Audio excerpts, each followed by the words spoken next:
Continuing right where we stopped off. So now they're explaining to you. Now they've explained the word to you, mood disorders. Now they're going to get into the details, right? So there's two types that we'll be studying. The number one is depressive disorder, which is unipolar, and bipolar is the second one, okay, which is manic and depressive disorders.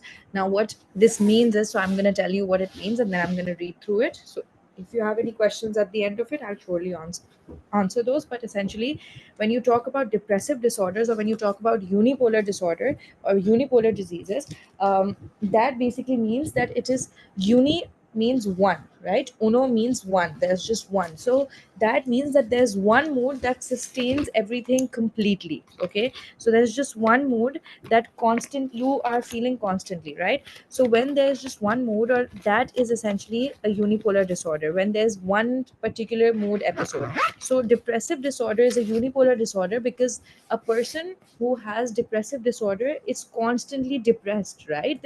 They're never happy, right? So that means their mood is staying only on one side of it, on one side of the pole, correct? So if they're on north pole, they're constantly staying on north pole, right?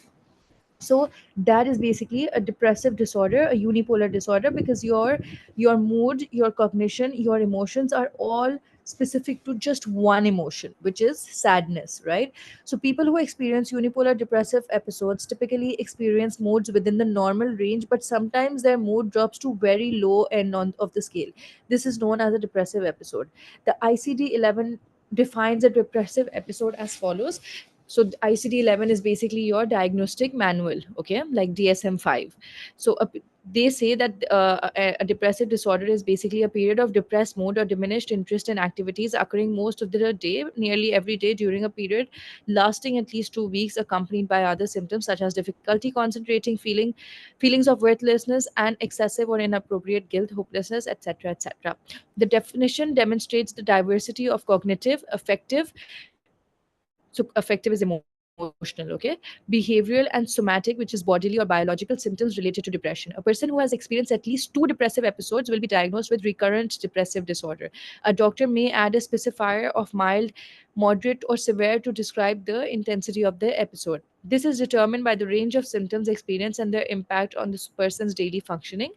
The doctor will also note whether the depressive episode occurred with or without psychotic symptoms, which can also be a part of mood disorders. Why are they saying the doctor will do this, the doctor will do that? Because we're talking about diagnosis. How will the mood or depressive disorder be diagnosed? It will be diagnosed. You have to look at all four sorts of symptoms. You have to look at cognitive symptoms, affective symptoms, behavioral symptoms, and bodily symptoms, right? And the person who has had more than at least two of these depressive episodes, they will be seen as someone who has depression. Okay, the doctor will they keep saying that how will the doctor diagnose it? So the doctor will look at the duration, and what was the other thing, the severity, right? That's what we discussed on the last page. So they'll look at both those things in order to determine if the person actually has unipolar disorder or no. Are we clear with that? Yes, right. Right. So now we've got the second one, which is bipolar disorders. Now, bi means two, right? Bi means two, which means you keep switching between two moods, right? Either you're really happy or you're really sad. You're really, really, really excited or you're really, really, really depressed, right? There's no in between. And there's no explanation for such moods either. So it just happens out of nowhere. Right, if you're really sad about, let's say, someone passing away, that makes sense. But these switching between really happy and really sad, and on the scale you go at the top, then you're at the bottom, this is that's not normal, right? Without a reason, it's not normal. So people with the diagnosis of bipolar disorder, which is type 1, also experience very low moods as well as other symptoms of unipolar depression. But in addition, they also experience periods of very high mood. These periods are called manic episodes, which ICD-11 defines as an extreme mood state lasting at least 1 week unless shortened by a treatment intervention. Symptoms include euphoria, irritability, expansiveness, meaning they may have an inflated sense of self importance, like they feel very important, they feel very grand, and behavior in an overly enthusiastic, friendly, flamboyant, and exuberant manner, which means that they're being extra, they're being extroverted, they're being friendly, they're just being very frank and being very, like high end, right?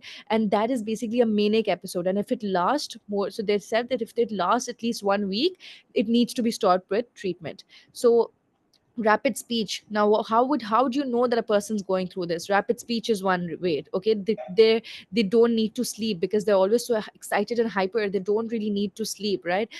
May they may Now they're saying in bipolar disorder the person may alternate, which means keep switching between depressive and manic episodes that last a week, where aspects of both mania and depression may be apparent within the same day or week. So there is a possibility that the person feels very, very sad and then very, very hyper in the same day as well. So bipolar disorder is characterized by lability of mood, which refers to the changeability and intensity. So again, your duration and then your severity or your intensity. So how often is the mood changing, and to what extent, or to which with what intensity is it changing? So people with so do you understand till now what bipolar disorder is? Yes. Amazing.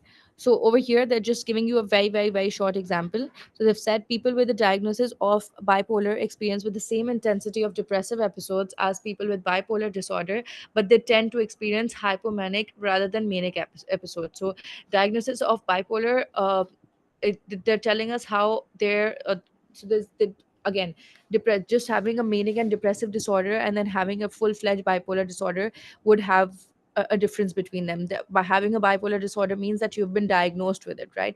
Which means that your manic episodes, or the basically where you're high on the scale, right, those episodes aren't just normal, they're hypomanic, which means that they are at full blown intensity. So when we talk about two things, intensity and severity, when you talk about bipolar disorder, both those things, intensity is also very, very high, and also on the other hand, your severity is also very, very high. Sorry, your duration is also pretty long.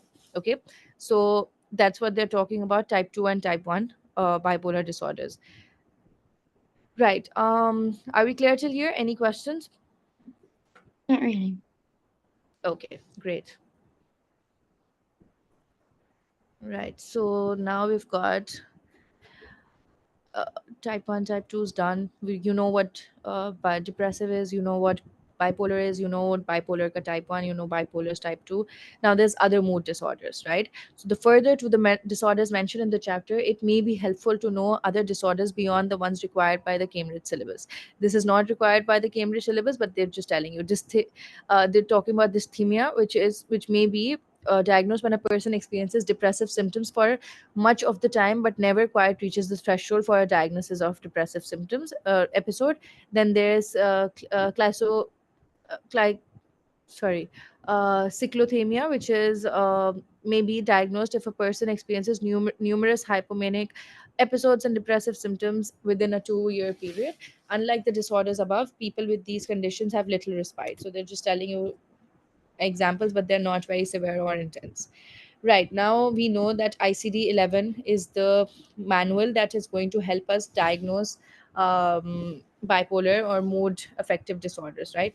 Now we have a measure, a test, right, which you will take in order to know to what extent are you affected by this particular disorder. So let's say if someone is going through, let's say, depression, but to what extent do they have it, or like what is the extent of the unipolar disorder? In order to know that, they need to take this particular test. This is a self report, right? It's called the Beck Depression Inventory. So ICD 11 was your manual, like DSM 5, like it told you all the symptoms, but the measure of those symptoms is basically Beck Depression Inventory, which is also called BDI. Okay, what I want you to do is that I want you to read this. It's very, very, very basic, right? I am going to explain it, don't worry, but I want you to read it yourself and see if you understand the psychological terminology in it. Okay.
I'm done. Okay, great. Amazing. Do you get the gist of it? Yes. Okay, great. Right. So typically, diagnoses are made following detailed clinical interviews using interview schedules that are based on the guidelines stated in the ICD or DSM. Right. So I've already told you that that's a manual. Interviews gather qualitative data, but doctor also use psychometric tests. And PEG depression inventory is a type of such a psychometric test. Okay, to gauge the range, intensity, and duration. To these tests gather quantitative data, and a good example of nomothetic approach in clinical psychology. This is your issues and debates. One such test is the PTI, named after its creator, Aaron Beck. This test can only be used with people over the age of 13, and when answering, people should think about the last 2 weeks. Okay, so when they're answering these questions, they have to think about the last 2 weeks, including the day the test is taken. It comprises of 21 items, okay, and it takes around 5 to 10 minutes to complete. The test helps to determine the severity of a person's symptoms, so it tells you the severity. Uh, a score of 14 to 19 is common, right? With mild depression, okay, then you've got 20 to 28, that's moderate depression, and then you've got 29 to 63, which means that you would have severe depression. So your score really matters. The test was designed to be used by qualified health professionals, right? So here's an extract of the test that you take. It's pretty simple, right? They've given you the score ranges. If you, let's say, if you get out between 20 to 29, that means you have mild depression, right? They're talking about the strengths and weaknesses. They're talking about how it's a psychometric measure, it's quantitative, so obviously it is valid, it's reliable. Another strength is that BDI is quick to administer. If it's taking 5 to 10 minutes, and then you can obviously check the efficacy of treatments very quickly as well. So it's very good in that sense. Weakness of the PDI is that it relies on self-report data, which means people can also be lying of lying about it, right? Individual versus situational experience. So they're talking about how BDI, the Beck depression inventory, it's very specific to individuals, right? They can answer whatever they want to. That they don't really take into account the situational explanations, right? Psychological formulations are derived from listening stories. This means that information they provide is less likely to be distorted due to the use of questions that are based on someone else's experience, right? Then you've got evaluating the diagnostic criteria, basically the ICD, which is the manual, nothing very specific. Then you've got issues and debates again, right? Evaluation, I just explained. Issues and debates, again, we do it at the end of it, but you should read it out and just read it to yourself, and then understand. And if you've got any questions, I'm right here to answer. So just I would like you to just go through this. If you have any questions, I'm right here to answer them. Yes, I have a question for PDI. How about children under 13 can also be diagnosed? Can you repeat what you're saying? I'm sorry, I can't hear you. And for PDI, Right. how about the children under 13? Because he's only saying, Okay, so they're saying that it is only for children under 13, right? So if you're under the 13, you can't take this test. You have to be older than 13 years old in order to take this test, because otherwise you won't really understand what's happening. So 13 is the age that they've given, that anyone who's 13 or above can take this test, but anyone who's been below that, they probably won't understand it. yeah, Is that your question? yes, Okay, did you get your answer? yes. Okay, great.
Do you have any questions? No. Okay, great. Right.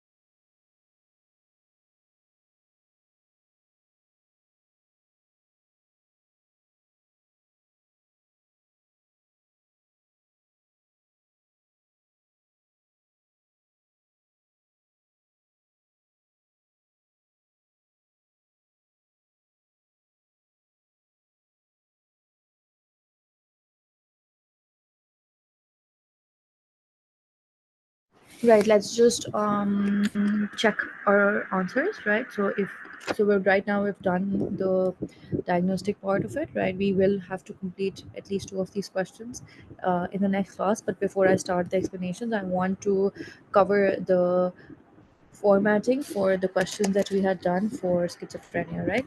Because that is a new format that we're learning, and I want to make sure that we're on track with that as well. Um, Right. So you have given me the. I checked this. This was fine. Biochemical. You've said the biochemical. If you said biochemical explanation of schizophrenia states that excess dopamine is a cause of schizophrenia. The study was investigated by Arvid Carlson and Market, who suggested that excess of neurotransmitter dopamine in a brain's limbic system and mesolimbic pathway can contribute to symptoms such as hallucinations and delusions. Now you have to say which cause a person who have severe delusional or schizophrenic symptoms. And another thing, so just to end it perfectly, another thing you can add here is an example of I think that's fine. You don't necessarily need to because you have added the study example, so this is fine. So I this is a very good so this should be your ideal regardless, because this was very simple, very good. And this is essentially when obviously they talk about, I know, like mentioning the brain's limbic system, mesolimbic pathway is not like very easy to remember, but this is something like you will be required to do in order to get the marks, because this is the psychological perspective, right? Otherwise here you've got what I wrote for you for the genetics, so this is fine. What you essentially now the what how your answer is going to look like is that you're going to give an introduction, what is schizophrenia or delusional disorder, then you're going to explain the genetic, here it's the genetic, cognitive, here's the cognitive, biochemical, and then you're just going to give a conclusion. The conclusion, what can the conclusion possibly include? That these explanations are, let's say, limited to are these explanations explain the physiological and psychological part, both physiological and psychological ways in which a person may get schizophrenia, and the continuity of it or the severity of it or the duration of it that will sustain over the time period, right? So it's just like a concluding closing statement. Make sense? Yes, ma'am. Okay, so